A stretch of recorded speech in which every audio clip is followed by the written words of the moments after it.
IBomma piracy కేసులో తీగ లాగితే డొంక కదులుతోంది. ప్రపంచవ్యాప్తంగా పెద్ద నెట్వర్క్ ఏర్పాటు చేసుకుని ఇమ్మడి రవి పైరసీ దందా చేస్తున్నట్లు గుర్తించారు పోలీసులు. ప్రస్తుతం చెంచల్గూడ జైల్లో ఉన్న రవిని విచారించేందుకు రేపు కస్టడీ కోరనున్నారు పోలీసులు.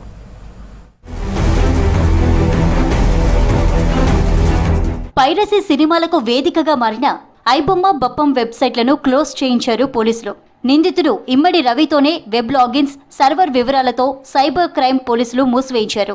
ఈ కేసులో దర్యాప్తు మరింత స్పీడ్ పెంచారు పోలీసులు. నిందితుడి నుంచి మరిన్ని వివరాలు రాబడుతున్నారు. ప్రస్తుతం చెంచల్గూడ జైల్లో ఉన్న రవిని కస్టడీలోకి తీసుకుని మరిన్ని విషయాలు రాబట్టాలని చూస్తున్నారు. కస్టడీ కోసం రేపు నాంపల్లి కోర్టులో పిటిషన్ వేయనున్నారు పోలీసులు.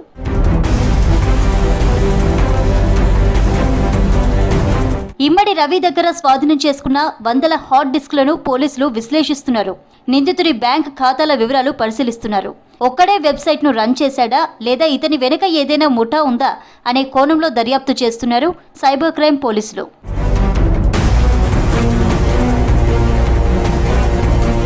ఇమ్మడి రవి అరెస్టుపై హోంశాఖ స్పెషల్ సిఎస్ సివి ఆనంద్ ఆసక్తికర ట్వీట్ చేశారు.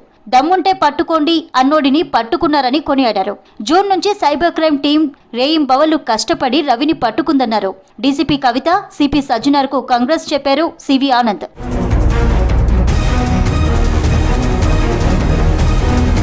ఐబొమ్మ నిర్వాహకుడు ఇమ్మడి రవి కేసులో సంచలన విషయాలు బయటికి వస్తున్నాయి. ప్రపంచవ్యాప్తంగా పెద్ద నెట్వర్క్ నే రన్ చేస్తున్నట్లు గుర్తించారు పోలీసులు. ఇమ్మడి రవిని విచారిస్తే మరిన్ని విషయాలు బయటకొచ్చే ఛాన్స్ కనిపిస్తోంది. కొన్ని వేల సినిమాలను హాట్ డిస్క్లలో భద్రపరిచినట్లుగా గుర్తించారు. 2018 నుంచి రెయిన్బో విస్టాలో ఉంటున్న రవి స్వస్థలం వైజాగ్గా గుర్తించారు. యూకేలో ఏకంగా ఒక టీంనే రన్ చేస్తున్నాడు. కొన్ని వేల సినిమాలను తన టీంతో కలిసి హ్యాక్ చేసినట్లుగా గుర్తించారు.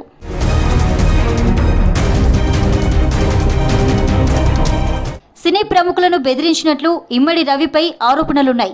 గతంలో సాఫ్ట్వేర్ ఇంజనీర్గా పనిచేసిన రవి ఆ తర్వాత పైరసీని ఆదాయ మార్గంగా ఎంచుకున్నాడని గుర్తించారు. 1x బెట్టింగ్ యాప్ నిర్వాహకుడు ఐబొమ్మ మధ్య భారీ లావాదేవీలు జరిగాయని చెప్పారు. బెట్టింగ్ యాప్ ప్రమోట్ చేయడంలో ఇమ్మడి రవి భారీగా డబ్బులు తీసుకున్నట్లుగా గుర్తించారు. బెట్టింగ్ యాప్ కేసు దర్యాప్తు జరుగుతుండగా ఐబొమ్మ లింక్ దొరికిందని సైబర్ క్రైమ్ పోలీసులు చెప్పారు.